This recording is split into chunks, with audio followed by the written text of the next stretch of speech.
students, myself GS Chauhan, Senior Botany Faculty CLC Seeker। अभी पिछले lecture में हम लोगों ने साइटोलॉजी को 100% फिनिश किया है, जिसमें हमने माइटोटिक और मियोसिस डिवीजन की स्टडी की, उसके क्वेश्चंस किए, प्रीवियस ईयर के जो क्वेश्चंस थे स्टेज 5th में वो भी हम लोगों ने स्टडी किए। ठीक है, अब आज से अपन एक नया टॉपिक स्टडी करने जा रहे हैं जिसका नाम है प्लांट फिजियोलॉजी। प्लांट फिजियोलॉजी का मतलब ये हुआ कि पौधे विभिन्न उपापचय क्रियाओं को किस तरीके से संपन्न करते हैं, या पौधों में होने वाली विभिन्न जो एक्टिविटीज़ हैं, चाहे वो वाटर एब्जॉर्प्शन हो, चाहे वो ट्रांसपिरेशन हो, चाहे वो जड़ों द्वारा अवशोषित जल पत्तियों तक पहुंचता हो, पत्तियों द्वारा भोजन बनाया जाता हो।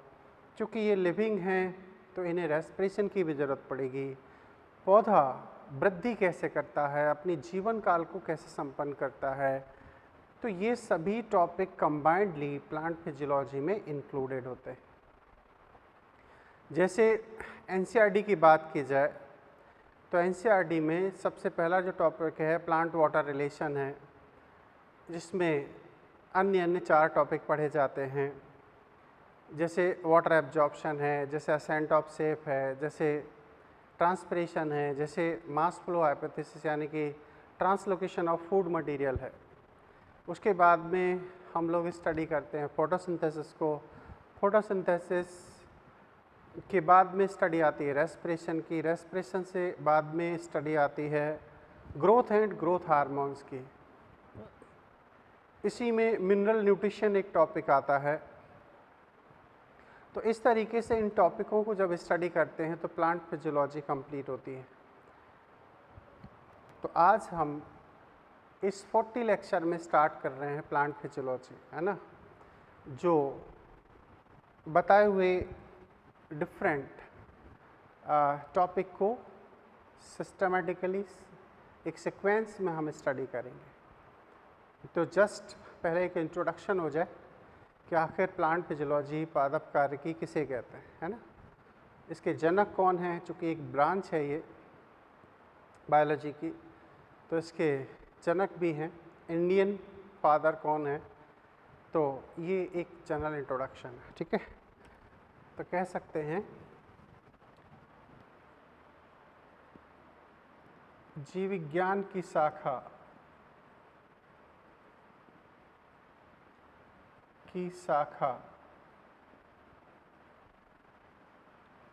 जिसमें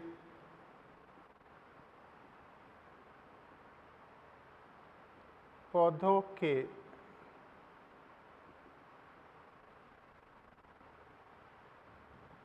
विभिन्न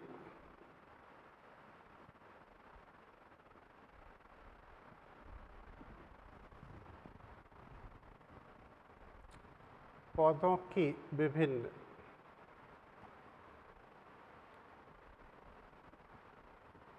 क्रियाओं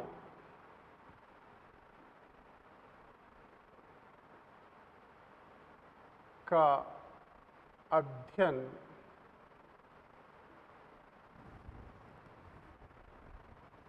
किया जाता है।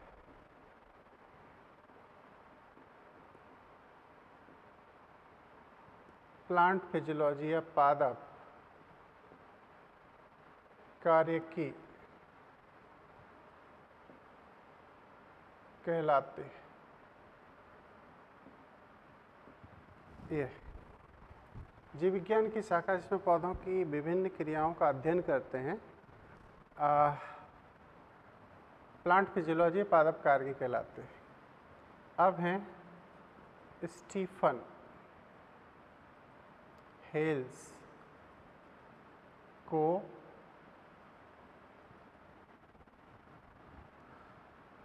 प्लांट फिजियोलॉजी का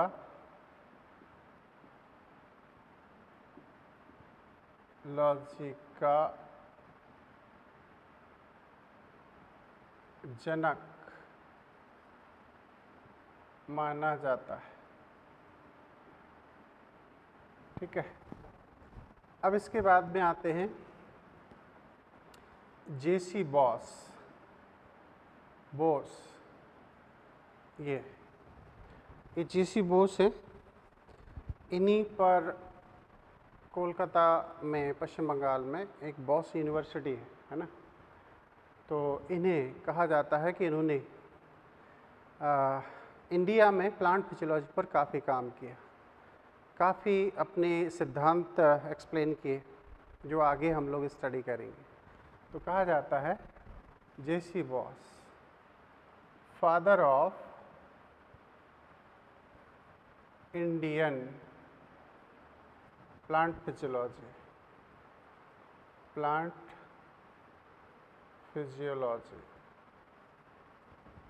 तो इंडियन जो प्लांट फिजियोलॉजी के जनक माने जाते हैं, क्योंकि इन्होंने ही भारत में पादप कार्यकी की शुरुआत की, स्थापना की और कई अपने सिद्धांतों को एक्सप्लेन किया अबाउट टू प्लांट फिजियोलॉजी। अच्छा, इसके अंतर्गत क्या पढ़ते हैं? इसके अंतर्गत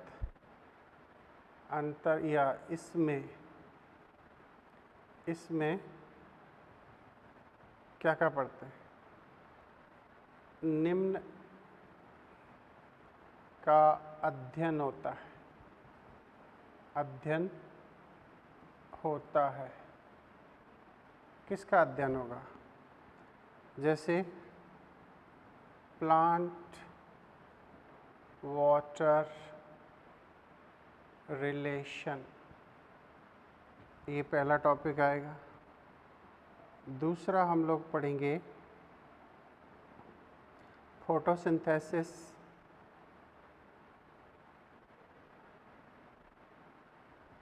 फिर हम पढ़ेंगे respiration,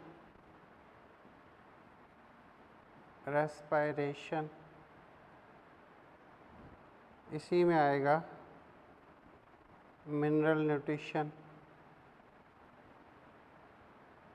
nutrition and N2 fixation. क्या? N2 फिक्सेशन, नाइट्रोजन स्थिरीकरण भी हम इस फिजियोलॉजी में ही पढ़ेंगे। फिर हम स्टडी करेंगे ग्रोथ एंड ग्रोथ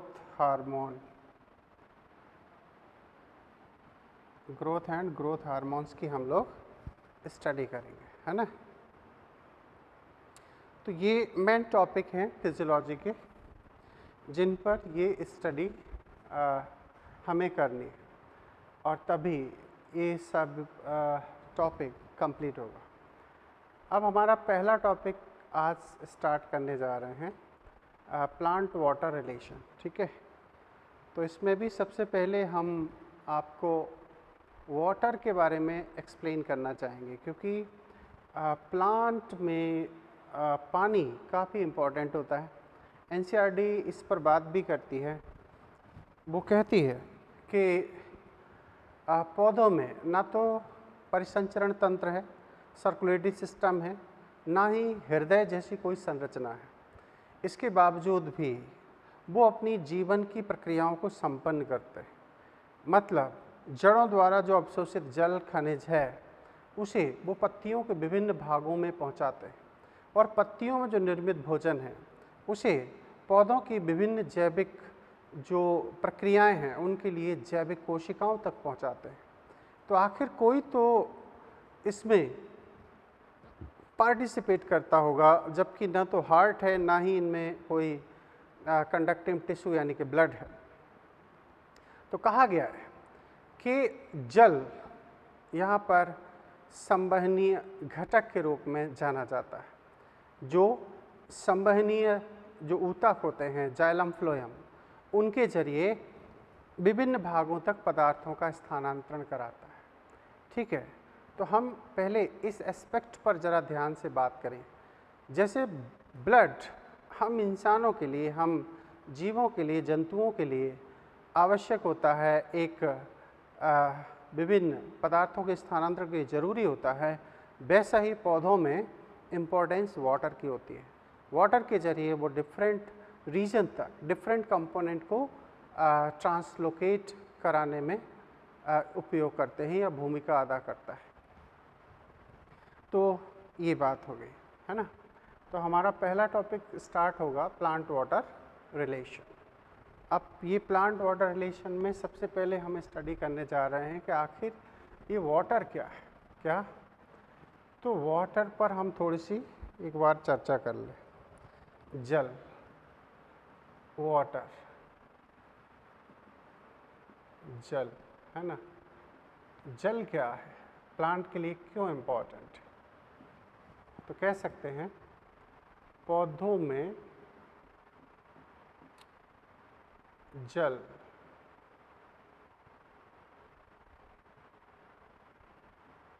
विभिन्न पदार्थों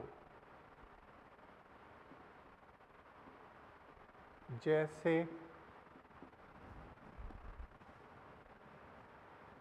खनिज, भोजन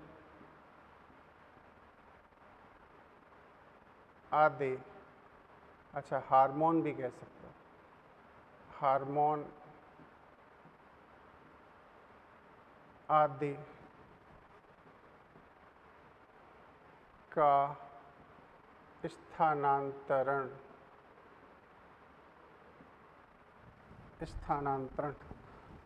पौधों में, ठीक है, पौधों में जल विभिन्न पदार्थों जैसे खनिज, भोजन, हार्मोन आदि का स्थानांतरण संपन्न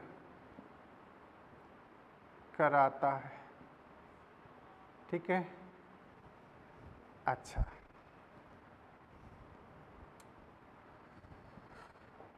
ये तो ये बात होगी। और यहाँ समझने की बात है, ये एनसीईआरटी में लिखा है कि प्लांट में सर्कुलेटरी सिस्टम और हार्ट जैसे स्ट्रक्चर नहीं होने के बावजूद भी वो विभिन्न घटकों को पौधों के विभिन्न भागों तक पहुँचाते हैं। तो ये एक ट्रांसलोकेशन कंप्लीट करने वाला कंपोनेंट। अच्छा, अब हम कुछ जल के खास कैरेक्टर्स पर बात करें तो कहा जाता है कि जल प्राकृतिक नेचुरल विलायक माना जाता है। नेचुरल सॉल्वेंट माना जाता है, प्राकृतिक विलायक है, प्रकृति में हर जगह ये लगभग मौजूद है, ठीक है। ये बात हो गई। ये पॉइंट बड़े खास हैं क्योंकि आगे चल के इन्हीं से संबंधित कंसेप्ट आएंगे और तभी हम चीज़ों को समझ पाएंगे, है ना। दूसरी बात कह सकते हैं जल में काइनेटिक एनर्जी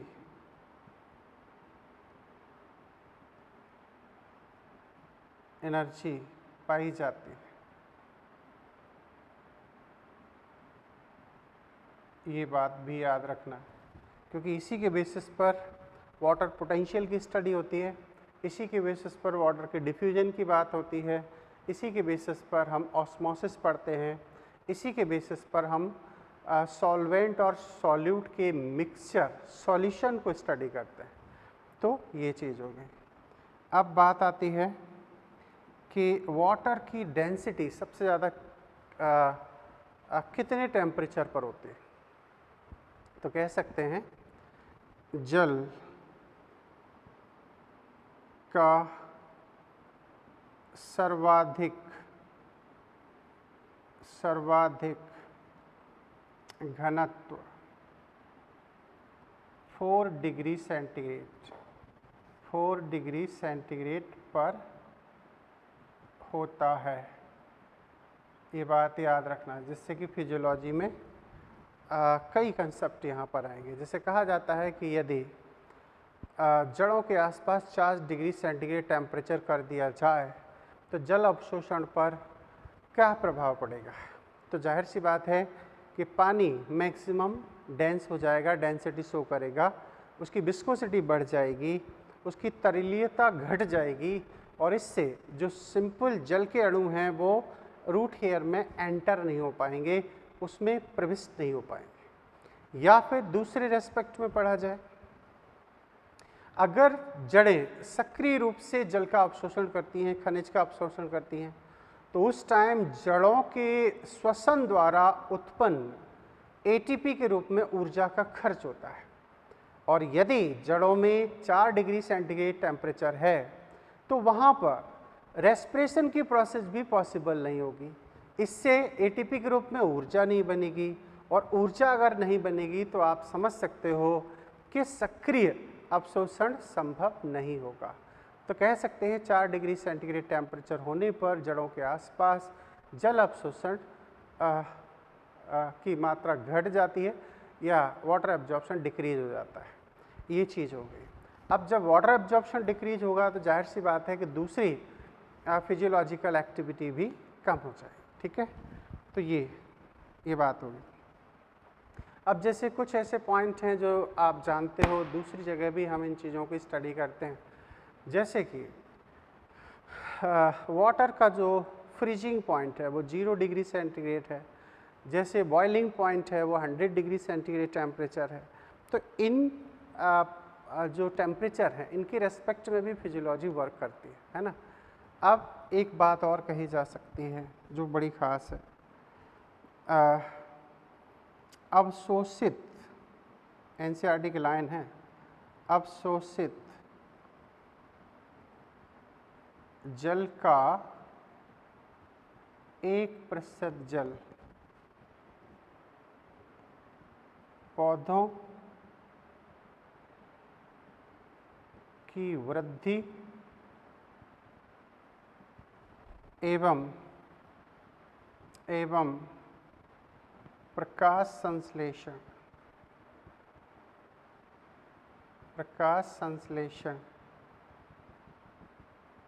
में उपयोग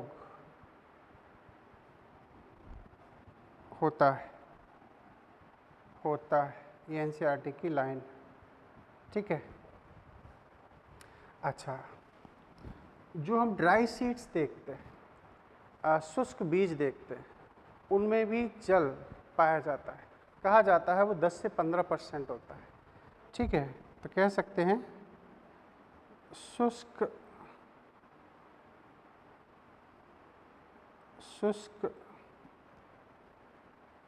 बीजों में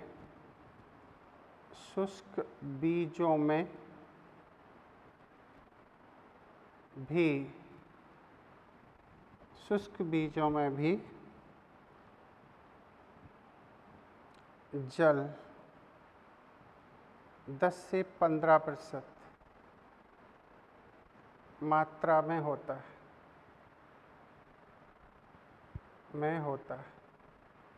तो ये अच्छा, और सबसे ज़्यादा जो जल एक कोशिका में पाया जाता है वो है, एनसीईआरटी में लिखा है, वाटरमेलन, तरबूज। तरबूज की एक कोशिका में 90% तक जल पाया जाता है। कह सकते हो तरबूज की कोशिका में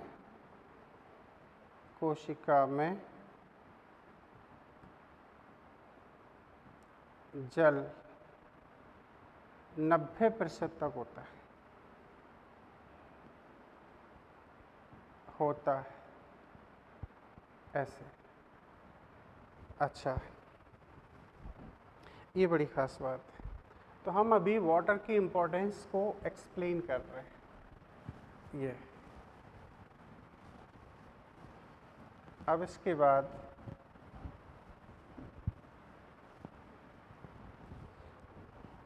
यहाँ से ये वाटर की बात हो गई है ना। तो किस तरीके से पानी काम करता है, और कुछ कैरेक्टर आपके दूसरे टॉपिक से, सब्जेक्ट से आते हैं, जैसे क्या कारण है कि जल तरलीय अवस्था में पाया जाता है। तो उसकी वजह है हाइड्रोजन बॉन्ड। हाइड्रोजन बॉन्ड के कारण ही वाटर कहीं ना कहीं एक लिक्विड फॉर्म में पाया जाता है। जैसे पीएमटी में क्वेश्चन आता है, क्या कारण है कि जल तरलीय अवस्था में पाया जाता है जबकि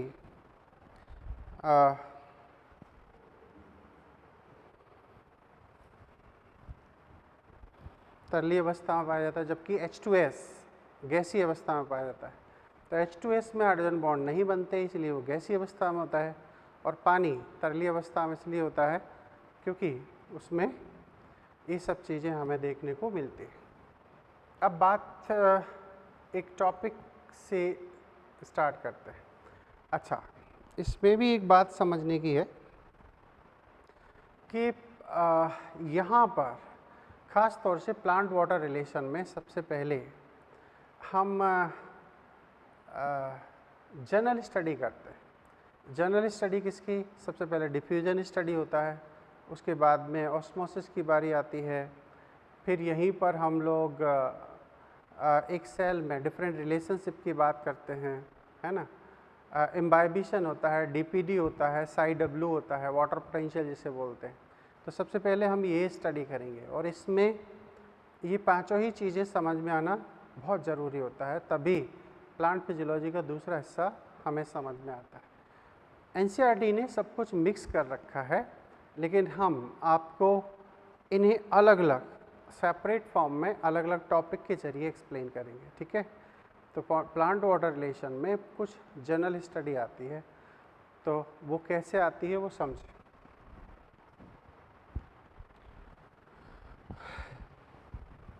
ठीक है, तो टॉपिक होगा प्लांट वाटर रिलेशनशिप।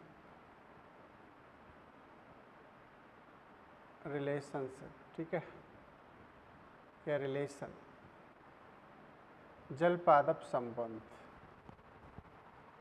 जल पादप संबंध, ये पहला टॉपिक मान सकते हैं। इसमें कुछ जनरल स्टडी आती है, जनरल स्टडी, और वो जनरल स्टडी के नाम पर हम क्या पढ़ेंगे? इसमें सबसे पहले हम पढ़ेंगे डिफ्यूज़न। क्या पढ़ेंगे? डिफ्यूज़न, मतलब हम विसरण पढ़ेंगे। उसके बाद में हम सुसाध्य विसरण पढ़ेंगे। फिर हम पढ़ेंगे इसमें ऑस्मोसिस। ऑस्मोसिस का मतलब होगा परासरण, क्लियर। उसके बाद स्टडी हम करेंगे यहाँ पर imbibition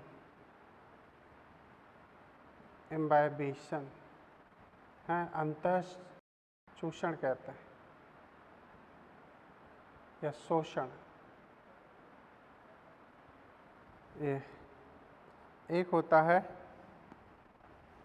topic DPD, diffusion pressure deficit. तो डीपीडी की स्टडी करेंगे, हालांकि एनसीईआरटी में एज इट इज़ नहीं है, लेकिन क्वेश्चन बनते हैं। और एक होगा वाटर पोटेंशियल, इसे हम कहते हैं जल विभव।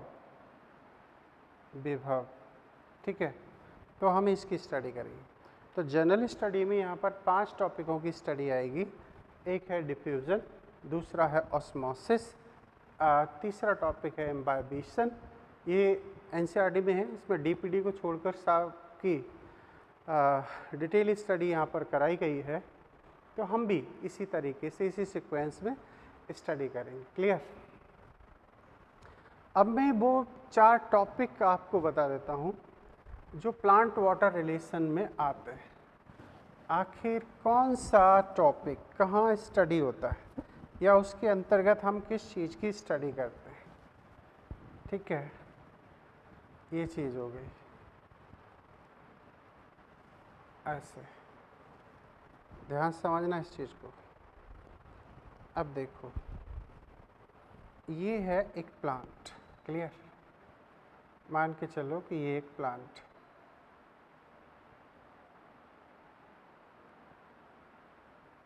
ऐसे ऐसे, इसमें यहाँ से जड़ों का फॉर्मेशन हो रहा है इस तरीके से, और यहाँ ये ब्रांचेस है, क्लियर? ये इसमें हमें पत्तियां नजर आ रही हैं।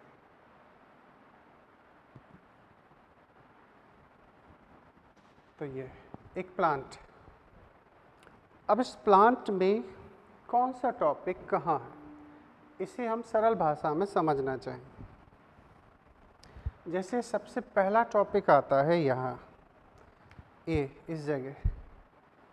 इस जगह सारी स्टडी आती है पहले टॉपिक की, और उस टॉपिक का नाम है वाटर एब्जॉर्प्शन। क्या है पहला टॉपिक? Water absorption.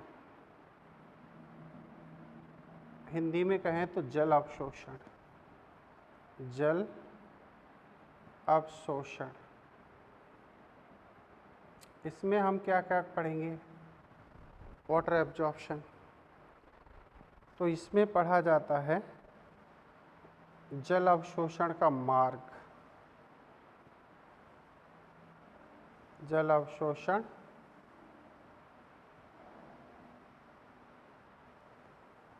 क्रियाविधि।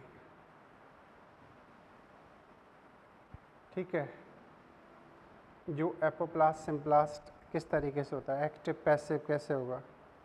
उसके बाद में हम पढ़ेंगे जल अवशोषण मार्ग। जल अवशोषण मार्ग।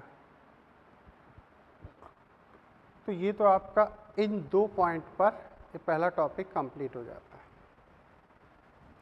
अब यहाँ दूसरा टॉपिक स्टार्ट होता है। अब वो दूसरा टॉपिक कौन सा है? दूसरा टॉपिक यहाँ चलता है, इस जगह जो अवशोषित जल है वो किस तरीके से अवशोषित जल अपवर्ड डायरेक्शन में शिफ्ट हो रहा है। ऐसे ऊपर की दिशा में ये वाटर किस तरीके से शिफ्ट हो रहा है। ये तो ये जो मूवमेंट हमें नज़र आ रहा है यहाँ वाटर मिनरल का, वो किस तरीके से है। तो जड़ों द्वारा जो अवशोषित पानी है उसका अपवर्ड डायरेक्शन में शिफ्टिंग है। इसे हम दूसरा टॉपिक नाम देंगे। ठीक है, ध्यान समझना, क्योंकि इसी बेसिस पर हमारी स्टडी आगे चलेगी। इसे हम कहते हैं, ये सेकंड टॉपिक है, और इसे कहेंगे ascent of sap. Ascent of sap को कहते हैं रसारोहण। रसारोहण, रस का आरोहण।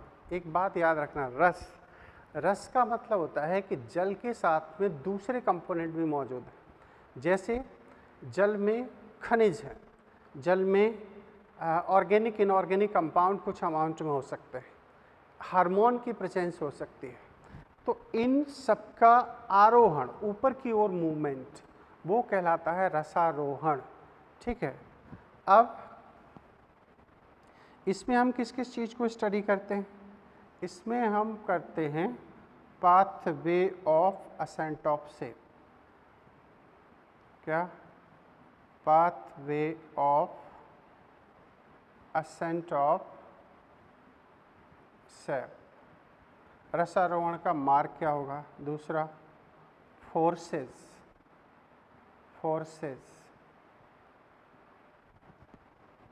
For ascent of SAP.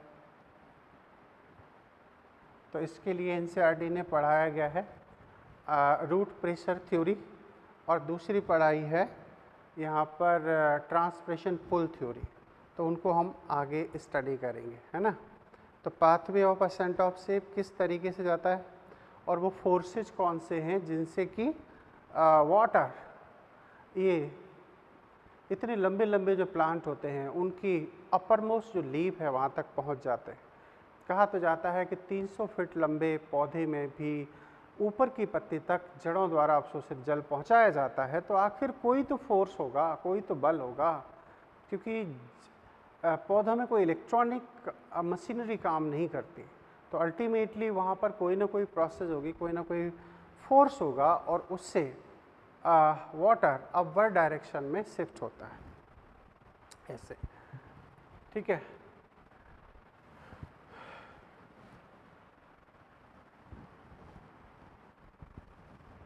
अब जो अगला टॉपिक है ना, अगला टॉपिक कहाँ है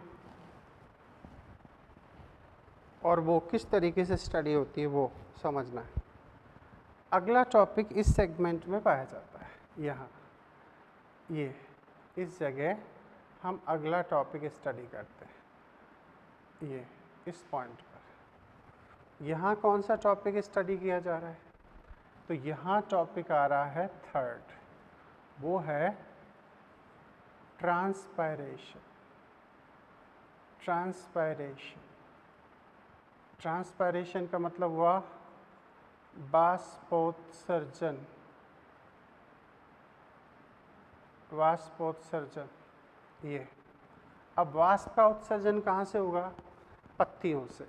तो कहा जाता है कि पौधों द्वारा अवशोषित जल का 80% से ज़्यादा जो भाग है वो मतलब 98% तक, 80 से 98% तक वो पौधों के बाहरी भागों, खास तौर से पत्तियों से वो वातावरण में डिस्वर्स होता है जल वाष्प के रूप में, और उसी प्रोसेस को हम वाष्पोत्सर्जन कहते हैं।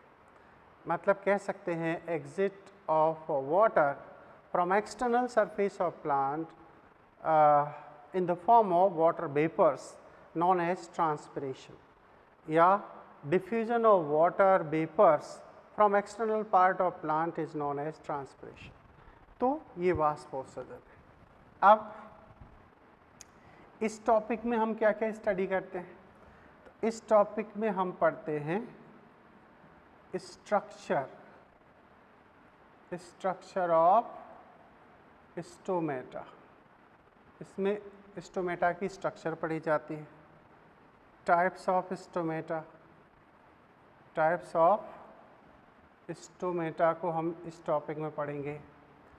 उसके बाद में होगा closing, closing and opening of stomata. Stomata की क्लोजिंग एंड ओपनिंग की जो कुछ थियरीज दी गई हैं, इसमें पोटेशियम आयन एक्सचेंज थ्योरी सबसे इम्पॉर्टेंट है, एनसीईआरटी बेस्ड है। हालांकि थ्योरी तो दूसरी भी हैं जो हम स्टडी करेंगे। स्टोमेटा के टाइप्स पढ़े जाएंगे। पत्तियों की अपर साइड में स्टोमेटा हैं, लोअर साइड में हैं। तो जैसे एपिस्टोमेटिक लीफ होंगी, हाइपोस्टोमेटिक होंगी, एम्पिस्टोमेटिक होंगी। जैसे डाइकॉट प्लांट की जो लीव्स होती हैं उनकी अपर एपिडर्मिस के रेस्पेक्ट में लोअर एपिडर्मिस पर स्टोमेटा की संख्या ज़्यादा होती है, और जो मोनोकॉट होते हैं लगभग दोनों सरफेस पर स्टोमेटा का जो नंबर है वो लगभग इक्वल होता है। इसका मतलब है हम मोनोकॉट की जो लीफ है उसे आइसो एम्फिस्टोमेटिक कहते हैं। अच्छा, डाइकॉट की लीव्स को हम क्या कहते हैं? एन आइसो एम्फिस्टोमेटिक लीफ, ठीक है। तो वो आगे डिटेल की बात है। अभी तो हम ये समझ लें कि इस प्लांट वाटर रिलेशन के अंदर पहले तो जनरल स्टडी 5 टॉपिकों की, और उसके बाद में ये 4 टॉपिक है ना। अब एक टॉपिक बचता है आपके लिए, ये कौन सा? इस पॉइंट पर। अब यहाँ एक चीज़ है, पत्तियों में जो निर्मित भोजन है वो आखिर पौधों के जड़ों तक कैसे पहुँचाया जा रहा है। तो ये जो टॉपिक है इसे कहते हैं 4th टॉपिक। हम अलग से इसे पढ़ेंगे, हालांकि एनसीईआरटी ने सिर्फ एक हेडिंग के जरिए इसको एक्सप्लेन कर दिया। तो कह सकते हैं इसे कहते हैं ट्रांसलोकेशन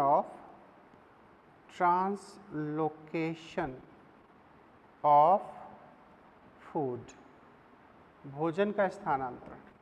मतलब ये भोजन स्थानांतरण, नॉर्मली भोजन का स्थानांतरण डाउनवर्ड डायरेक्शन में होता है।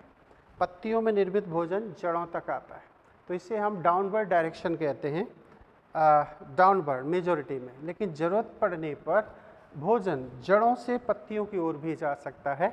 इसीलिए कहते हैं कि translocation of food is conduct in by directional situation या कंडीशंस, बट ट्रांसलोकेशन और conduction of water mineral is always perform by unidirectional movement.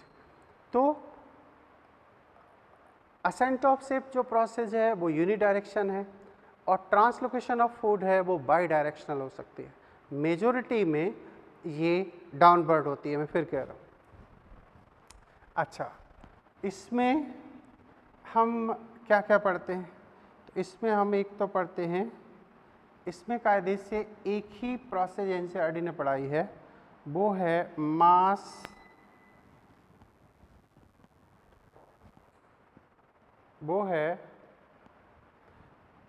Flow hypothesis. कौन सी? Mass flow hypothesis. आखिर भोजन इतने अमाउंट में किस तरीके से मूव करता है, इसी को कहा गया है मंच हाइपोथेसिस, मंचेस हाइपोथेसिस। ये तो मंचेस हाइपोथेसिस को पढ़ेंगे। इसी में एक पढ़ाया जाएगा आपको गर्डलिंग। क्या पढ़ाया जाएगा? Girdling experiment. गर्डलिंग एक्सपेरिमेंट का मतलब होता है वलय परीक्षण। इसका जिक्र एनसीईआरटी ने अपनी उसमें इसी टॉपिक के लास्ट में किया है, वलय परीक्षण। ये वलय परीक्षण, तो ये फिर से समझ लें, क्योंकि आज पहला टॉपिक है। इससे आपको ये समझ में आएगी कि आखिर हमारी स्टडी किस तरीके से किस डायरेक्शन में आगे बढ़ेगी। तो सबसे पहले मैंने आपको बताया प्लांट फिजियोलॉजी है क्या। तो प्लांट फिजियोलॉजी में पौधों की, जैसे हमारे अंदर फिजियोलॉजी होती है, हमारे अंदर आप एनिमल्स में पढ़ते हो कि परिसंचरण तंत्र की स्टडी की जाती है, डाइजेस्टिव सिस्टम की स्टडी की जाती है, ऐसे नर्वस सिस्टम की स्टडी है, कंट्रोल एंड कोऑर्डिनेशन की स्टडी की जाती है। तो ऐसे डिफरेंट फिजियोलॉजी हमें प्लांट में भी मिलती है। तो प्लांट में फिजियोलॉजी के नाम पर एनसीईआरटी ने हमें क्या पढ़ाया है? सबसे पहले water mineral, plant water relationship. General study में हमें पढ़ाया है diffusion, osmosis, imbibition, DPD and साइडब्ल्यू। ये इसमें 4 टॉपिक हम अलग से पढ़ेंगे, अलग हेडिंग डाल के, ठीक है। तो पहला टॉपिक होगा वाटर एब्जॉर्प्शन। आखिर पौधा किस तरीके से पानी को जड़ों से एब्जॉर्ब करता है, क्योंकि पानी की अवेलेबिलिटी प्लांट के लिए मिट्टी में होती है। कौन सा पानी वहाँ सबसे ज़्यादा एब्जॉर्ब होता है, वो चर्चाएं होंगी। अब इसमें जल अवशोषण की क्रिया विधि पढ़ी जाती है, जिसमें हम passive water absorption, active water absorption, ये सब चीज़ों की स्टडी करते हैं। इवन यहाँ तक पढ़ाया जाएगा कि आखिर सॉइल में कौन कौन सा वाटर मौजूद है ना, तो उन सब की स्टडी होगी। जल अवशोषण के मार्ग में हम पढ़ेंगे एपोप्लास्ट एंड सिम्प्लास्ट थ्योरी, जो आप एनसीईआरटी में देख सकते हो विथ डायग्राम। अब दूसरा टॉपिक है कि आखिर पानी जो एब्जॉर्ब किया है जड़ों ने, वो पौधों के ऊपरी साइड में या अपर पार्ट में किस तरीके से शिफ्ट हो रहा है, उसे कैसे भेजा जा रहा है। तो उसे स्टडी करने के लिए एनसीईआरटी ने या बायोलॉजी ने एक टॉपिक दिया है, वो है ascent of ship. Ascent of ship, ASCENT है ना, ASCENT, असेंट ऑफ शिप। तो असेंट ऑफ शिप, इसे हम हिंदी में कहते हैं रसारोहण, ठीक है। तो ये शो करता है कि एक पानी जो जड़ों द्वारा एब्जॉर्ब हुआ है, आखिर ऊपर डायरेक्शन में किस तरीके से शिफ्ट होगा। अब जो तीसरा टॉपिक यहाँ पढ़ाया जाता है, जो पानी पहुँच चुका है पत्तियों तक, अब वो वहाँ से किस तरीके से मूव करेगा या उसका फर्दर फिजियोलॉजी क्या होगा, तो वो है ट्रांसपिरेशन। ट्रांसपिरेशन की स्टडी इस पॉइंट पर आती है। यहाँ पर हम क्या देखते हैं कि ट्रांसपिरेशन के जरिए कैसे एक स्टोमेटा का स्ट्रक्चर आता है, किस तरीके से यहाँ पर एक स्टोमेटा की क्लोजिंग एंड ओपनिंग प्रोसेस होती है, और किस तरीके से हम देखते हैं कि यहाँ पर स्टोमेटा में ये टाइप की स्टडी की जाती है। तो ऐसे हमारा जो थर्ड टॉपिक है वो कंप्लीट होता है। एंड फोर्थ जो टॉपिक है कि आखिर जो पत्तियों ने भोजन को बनाया है वो भोजन आखिर किस तरीके से पौधों के डिफरेंट पार्ट्स तक ट्रांसलोकेट होगा। मतलब कि भोजन तो सबकी रिक्वायरमेंट है, चाहे वो कोई सी भी सेल क्यों ना हो। तो वो एक्चुअली सेल हो सकती है, वो रूट की सेल हो सकती है। ये रूट की सेल भी किस तरीके से अपने लिए फूड को ऑब्टेन करेगा, तो अल्टीमेटली रूट फोटोसिंथेसिस नहीं कर सकती। तो वहाँ पर किस तरीके से इसका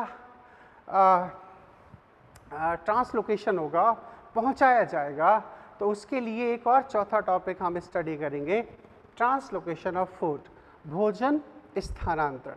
इसे हम पढ़ते हैं एनसीईआरटी के अकॉर्डिंग मास फ्लो हाइपोथेसिस, जिसे हम कहते हैं मंचिस हाइपोथेसिस। और इसी में हमारी एनसीईआरटी ने एक गर्डलिंग एक्सपेरिमेंट की बात करी।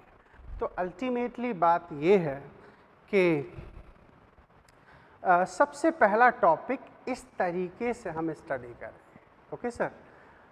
उसके बाद में हम स्टडी करेंगे फोटोसिंथेसिस की, उसके बाद में स्टडी आएगी रेस्पिरेशन की, ग्रोथ एंड ग्रोथ हार्मोन की। इसी वाटर रिलेशन के बाद में आता है mineral nutrition and N2 fixation, nitrogen fixation किस तरीके से हो रहा है। तो ये एक प्लांट फिजियोलॉजी का फर्स्ट टॉपिक है, जिसे हम देख पा रहे हैं कि किस तरीके से ये सब स्टडी चल रही है। ओके। अब यहाँ पर हम पहला टॉपिक स्टडी करने जा रहे हैं, जिसका नाम होगा डिफ्यूज़न। ये एक बार मैं फिर से आपको बता दूं, हम लोगों ने जब सेल मेम्ब्रेन की स्टडी की थी, और उस टाइम एक्चुअली हमने डिफ्यूज़न पर भी स्टडी की थी, हमने ऑस्मोसिस की भी स्टडी की थी, ठीक है। लेकिन अब थोड़ा सा उससे बियॉन्ड जाके और डिटेल में बात करेंगे। ये बात मैंने तुम्हें उस मेम्ब्रेन की स्टडी के दौरान भी एक्सप्लेन की थी कि हम आगे फिजियोलॉजी के टॉपिक में इसकी डिटेल स्टडी करते हैं। तो नेक्स्ट हेडिंग या टॉपिक हमारा जो स्टार्ट हो रहा है वो है डिफ्यूज़न। क्या? डिफ्यूज़न की पहले हम स्टडी करेंगे, ठीक है। अब मैंने आपको जस्ट अभी इंट्रोडक्शन बताया है कि आखिर फिजियोलॉजी की शुरुआत कैसे होती है, फिजियोलॉजी का पहला टॉपिक कौन सा है, और पहले टॉपिक में क्या क्या स्टडी होती है। तो फिर से अपन मेन चीज़ पर आते हैं। तो हम सबसे पहला एक टॉपिक पढ़ने जा रहे हैं, जिसका नाम है डिफ्यूज़न। डिफ्यूज़न का मतलब होगा विसरण। क्या? विसरण। तो कह सकते हैं पौधों के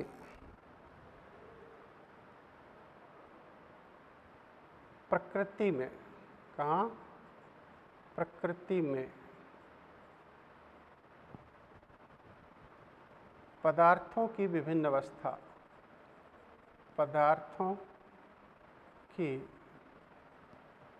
विभिन्न अवस्था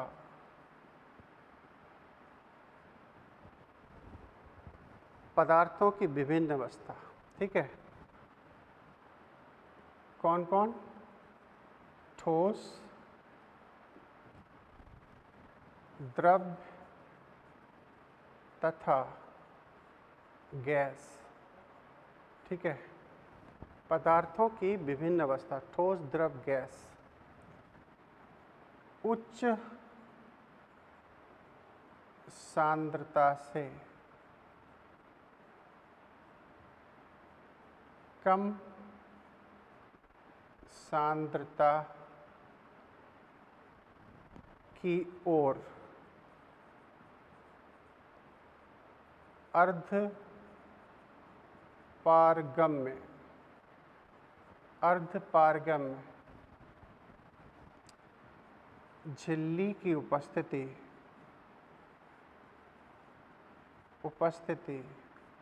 अथवा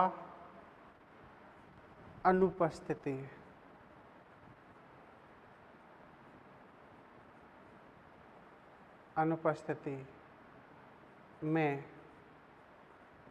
साम्यावस्था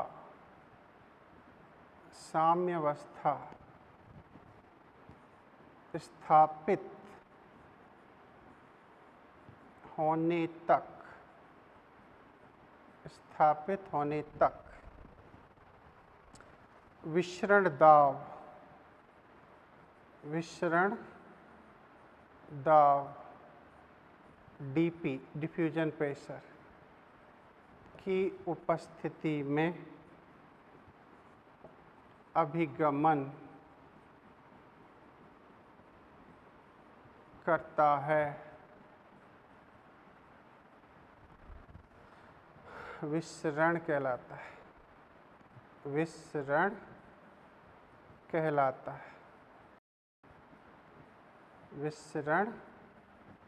है, ठीक है। तो फिर से समझ लो, ये एक ऐसी स्टडी है, ये कुछ जो लाइनें बोर्ड पर आपको नज़र आ रही हैं, ये लाइन आपको हर सब्जेक्ट में रिक्वायर्ड होती है। आप केमिस्ट्री में भी विसरण को पढ़ोगे, जूलॉजी में भी विसरण की आपको रिक्वायरमेंट होगी, तो इसे थोड़ा ठीक से समझने की कोशिश करें। यहाँ कुछ खास पॉइंट है। नंबर 1, विभिन्न अवस्था की बात करी गई है। विसरण सबका हो सकता है, चाहे ठोस हो, चाहे द्रव हो, चाहे वो गैस हो। नंबर 1, ठीक है। नंबर 2, अर्धपारगम्य झिल्ली उपस्थित हो अथवा अनुपस्थित हो। झिल्ली है अथवा झिल्ली नहीं, विसरण तब भी होगा। कहाँ से?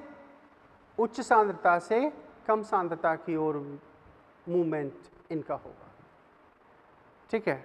तो ये प्रक्रिया क्या कहलाती है? विसरण।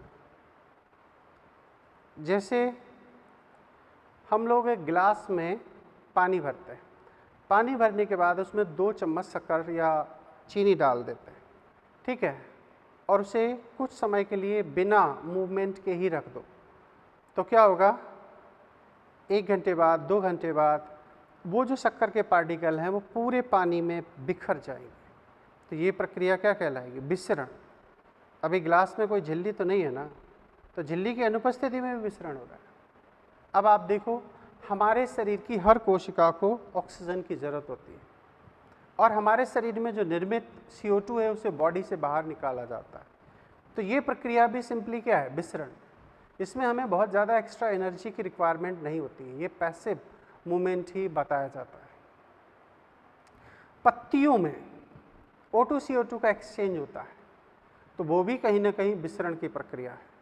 हमारे लंग्स की जो एल्वुलाई है उसमें O2 CO2 का एक्सचेंज होता है, वो भी एक विसरण की प्रक्रिया है। हम हर जगह मूवमेंट करते हैं और हर जगह हमें ऑक्सीजन की अवेलेबिलिटी होती है, चाहे हम रोड पर हों, चाहे एक रूम में हों, चाहे एक गार्डन में हों, हमें ऑक्सीजन उसी सफिशेंट अमाउंट में मिलती रहती है।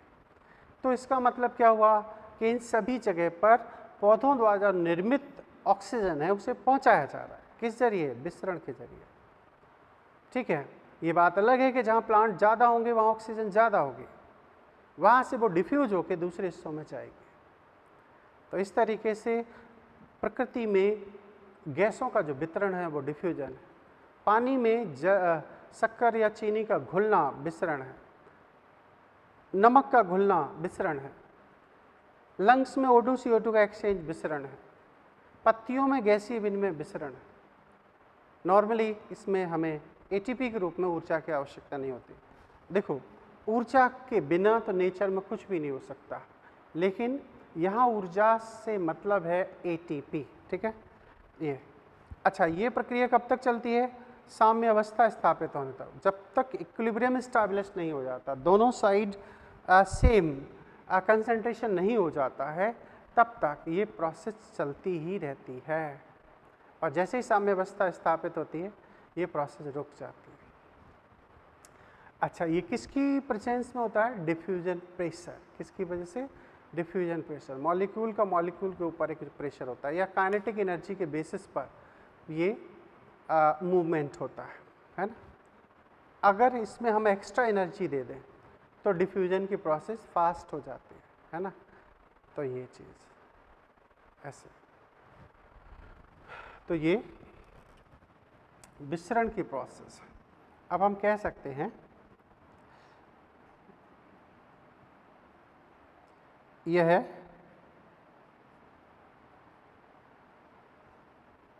डाउनहिल, डाउनहिल, याद रखना इस शब्द को, डाउनहिल। डाउनहिल का मतलब होता है हाई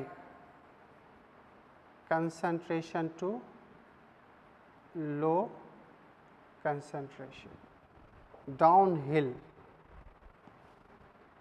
होती है। पहली शर्त ये है, विसरण कहीं भी हो इसी तरीके से होगा, ठीक है। विसरण की दूसरी शर्त है, इसके लिए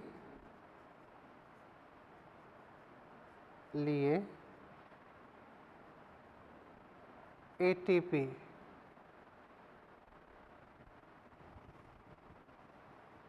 के रूप में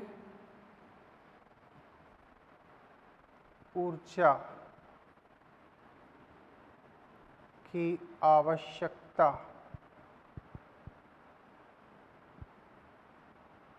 नहीं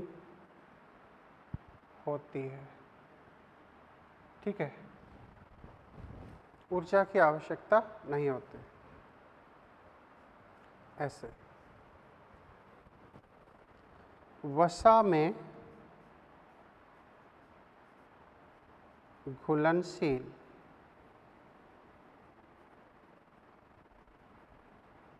पदार्थ झिल्ली से होते हुए कोशिका झिल्ली से होते हुए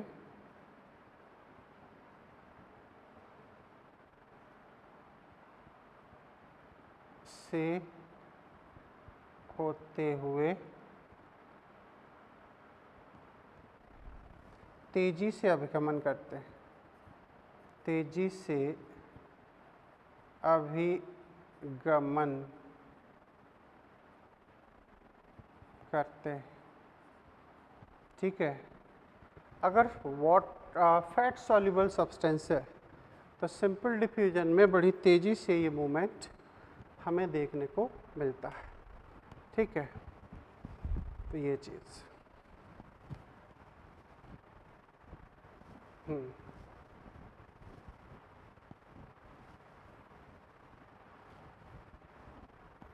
ये बात होगी।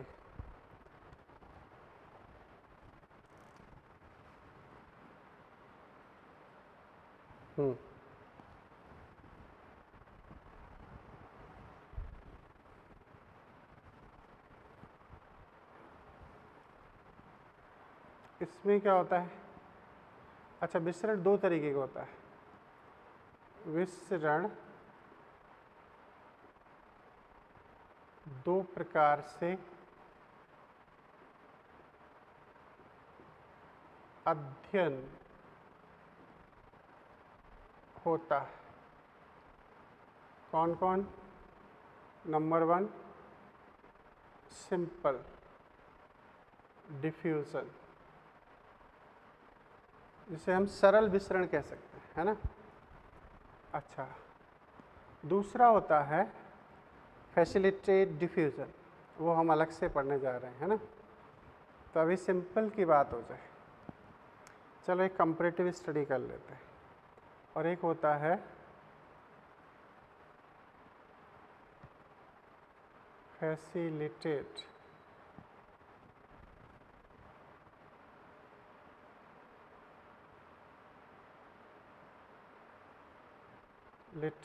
डिफ्यूजन।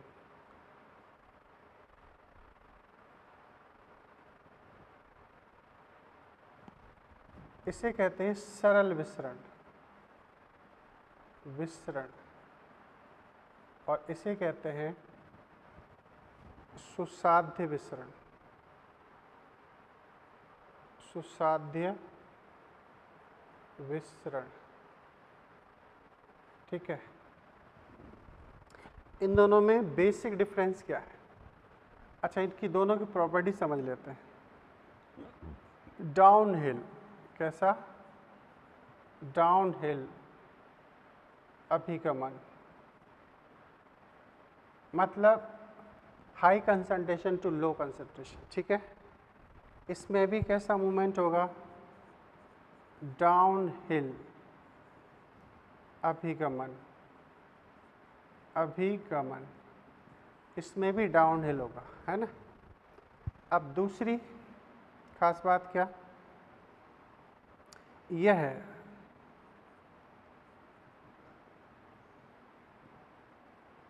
झिल्ली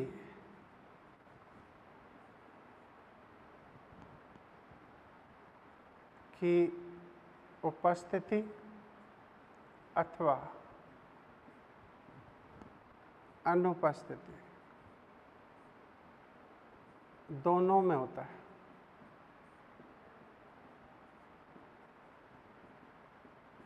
दोनों में होता है।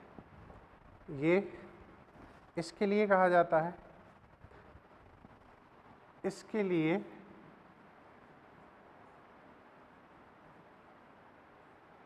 झिल्ली का होना आवश्यक है।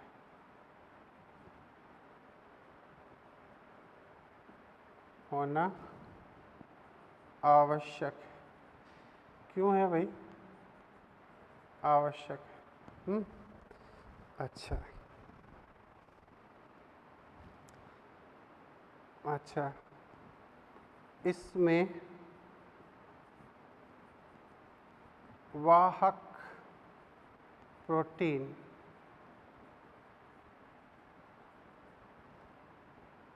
की आवश्यकता नहीं होती।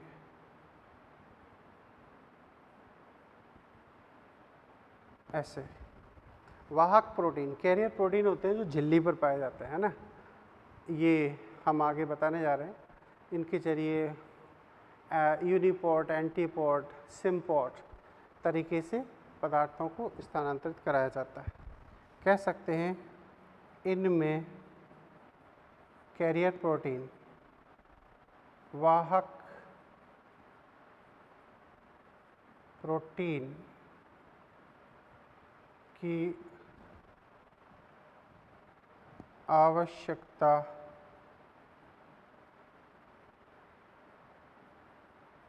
होती है। किसकी आवश्यकता होती है? वाहक प्रोटीन। जैसे पोरिन प्रोटीन, याद है? पोरिन प्रोटीन की उपस्थिति कहाँ पाई जाती है? बैक्टीरिया, क्लोरोप्लास्ट, माइटोकॉन्ड्रिया की बाहरी झिल्ली में। इस साइटोलॉजी में पूरी डिटेल के साथ मैंने आपको एक्सप्लेन किया है ना। Aqua porin protein, aqua protein, ठीक है। तो ये कुछ वाहक प्रोटीन का जिक्र किया गया। इसमें सैचुरेशन, संतृप्तता, सैचुरेशन संतृप्तता नहीं आता है। मतलब इसमें कितने भी पार्टिकल एक पॉइंट से दूसरे पॉइंट पर जा सकता है, लेकिन सुसाध्य विसरण में क्या होता है? कैरियर प्रोटीन की ज़रूरत होती है। मतलब वहाँ पर वाहक प्रोटीन की ज़रूरत होती है। तो जितनी वाहक प्रोटीन होंगी उतने ही पार्टिकल्स को वो स्थानांतरित करा सकते हैं, और इसीलिए वहाँ पर हमें सैचुरेशन पॉइंट मिलेगा, है ना। एक लिमिट में ही सब्सटेंस को पास आउट कराया जा सकता है। कह सकते हैं इसमें सैचुरेशन, संतृप्तता, एक बार हिंदी में और एक बार इंग्लिश में मैंने लिख दिया संतृप्तता, है ना। सैचुरेशन प्रदर्शित होता है, प्रदर्शित होता है, इसमें पाया जाता है। अच्छा, और क्या खास बात है इसके लिए? इसमें कुछ और पॉइंट बना लिए चाहे।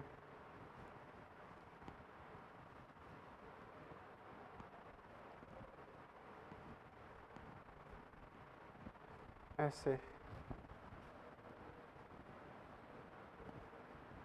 ओके। इसके लिए कहा जाता है,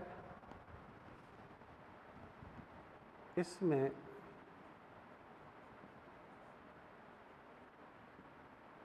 छोटे विभिन्न पदार्थों के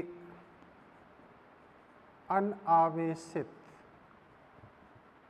अनचार्ज्ड कण अभिगमन करते हैं, अभिगमन करते हैं। लेकिन इनमें आवेशित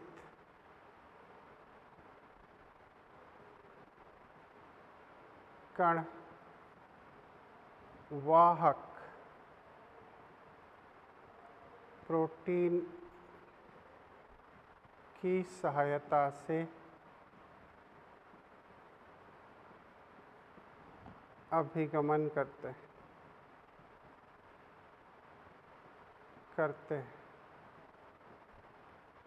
ऐसे वाहक प्रोटीन की मदद से ये मूवमेंट को दर्शाते हैं। ये बात हो गई है ना। कह सकते हैं जैसे ETS, अभी याद रखना, इलेक्ट्रॉन ट्रांसपोर्ट सिस्टम के समय F1 भाग से H पॉजिटिव का अभिगमन, तो ये इसका बेस्ट एग्जाम्पल है। चार्ज पार्टिकल किस तरीके से यहाँ से मूवमेंट करते हैं। तो ये कुछ खास बातें हैं।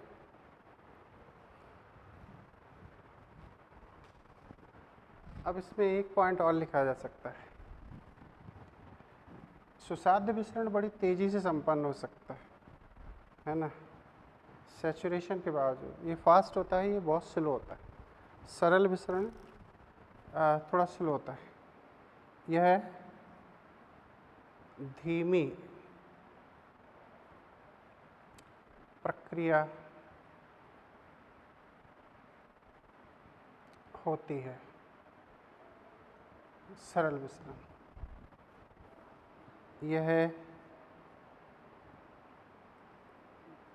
तीव्र प्रक्रिया होती है। ऐसे बहुत तेज़ी से संपन्न होता है, क्योंकि यहाँ पर वाहक प्रोटीन इसके स्थानांतरण में मदद करती है। सुसाध्य विसरण में चार्ज पार्टिकल ही मूवमेंट करते हैं, लेकिन याद रहे दोनों में विसरण शब्द लिखा गया, तो विसरण का मतलब तो होगा सीधे सीधे high concentration to low concentration. ठीक है, कई चीज़ों में हमें डिफ्यूज़न नेचर में भी देखने को मिलता है, तो डिफ्यूज़न काफ़ी इम्पोर्टेंट है ना। ऐसे जैसे यहाँ पर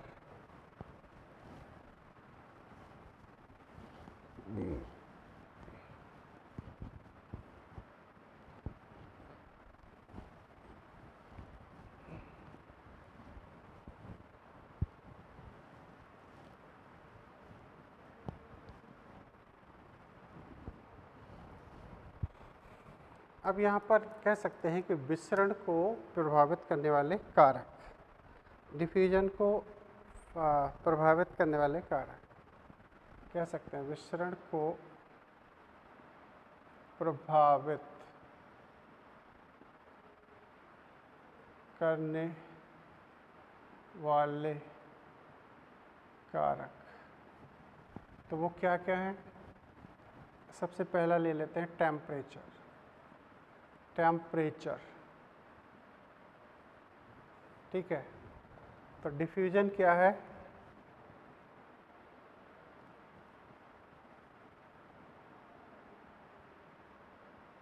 डायरेक्टली प्रोपोर्शनल ऑफ टेम्परेचर। ये कैसे? जैसे जैसे हम किसी एरिया में टेम्परेचर बढ़ाते हैं तो वहाँ से डिफ्यूजन फास्ट हो जाता है। जैसे हम सरल से एग्जांपल से लें, जैसे हम चाय बनाते हैं और उसमें गर्म पानी में अगर चीनी डालते हैं तो बड़ी जल्दी डिज़ोल्व हो जाती है ना, उसकी एनर्जी बढ़ाई जाती है।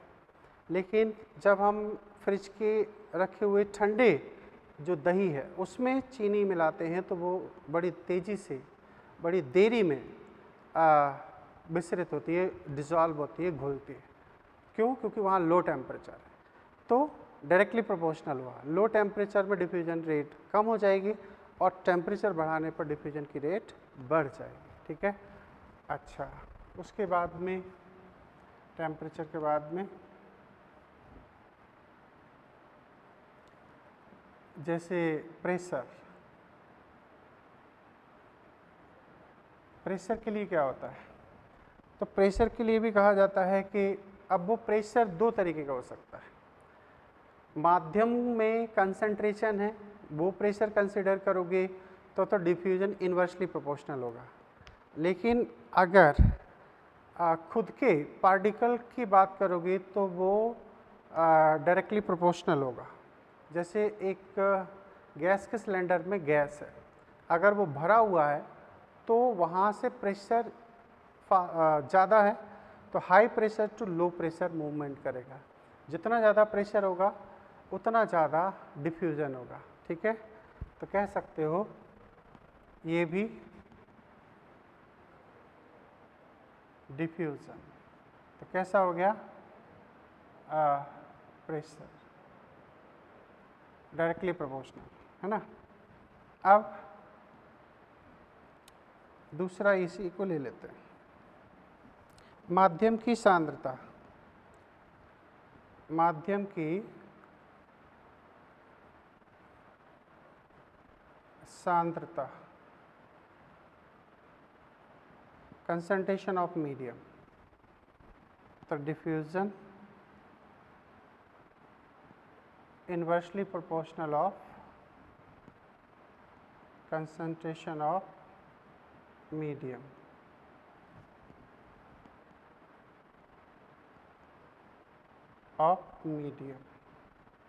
मीडियम, ठीक है। जैसे मान के चलो, देखो फिजियोलॉजी क्या है, समझने का विषय ज़्यादा। जैसे मान के चलो एक गिलास पानी भर रखा है, ठीक है, उसमें अपने 1 चम्मच चीनी डाली तो वो जल्दी से डिज़ोल्व हो जाएगी। अगर हम उसी गिलास में 10 चम्मच पहले से डाल के शक्कर को रखें, डिज़ोल्व करें, अब हम जब 11वीं चम्मच टीस्पून शुगर ऐड करेंगे तो उसमें जो डिज़ोल्यूशन रेट है, डिफ्यूजन रेट है, वो स्लो हो जाएगी। तो जहाँ मीडियम में कंसंट्रेशन ज़्यादा होगा वहाँ डिफ्यूज़न कम होता चला जाएगा, है ना। तो ऐसे ये हम बात कर सकते हैं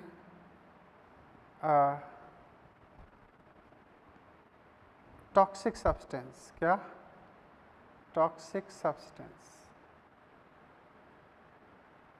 विषाक्त पदार्थ, ठीक है। तो कह सकते हैं सरल विसरण इनसे प्रभावित नहीं होता है।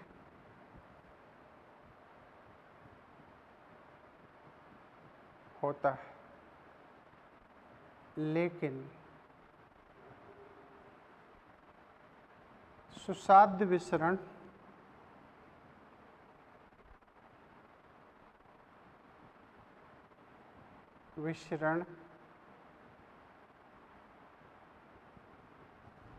विषाक्त पदार्थों से प्रभावित होता है।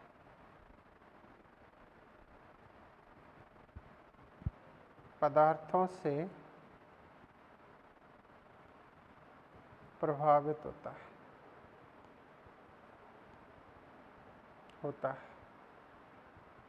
ठीक है। अब जैसे पदार्थों की अवस्था, अगर कोई चार्ज पार्टिकल है तो ऑब्वियसली वो तेजी से मूव कर जाएगा।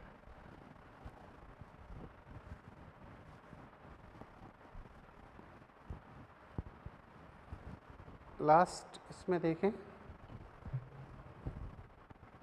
पदार्थों की अवस्था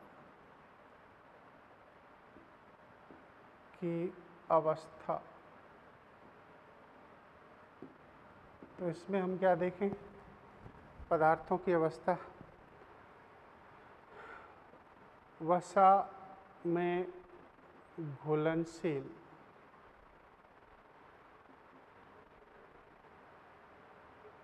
तेजी से विस्तरित होते हैं। ठीक है। अब जो वसा में घुलनशील नहीं है उनके रेस्पेक्ट में, अच्छा, आवेशित कण सुसाध्य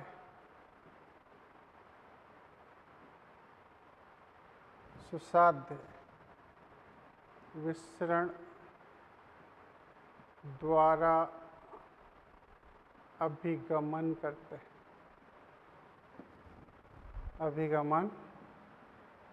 हैं। ठीक है। जैसे मान के चलो ये मेम्ब्रेन है। ठीक है, ये एक मेम्ब्रेन, अब इसमें ये प्रोटीन है, इन्हें हम मान लेते हैं थोड़ी देर के लिए कैरियर प्रोटीन। ऐसे ये एक्टिव ट्रांसपोर्ट में भी काम आती है। अगर कोई पार्टिकल एक साइड से दूसरी साइड में जा रहा है तो ये कौन है, ये है मेम्ब्रेन। ठीक है।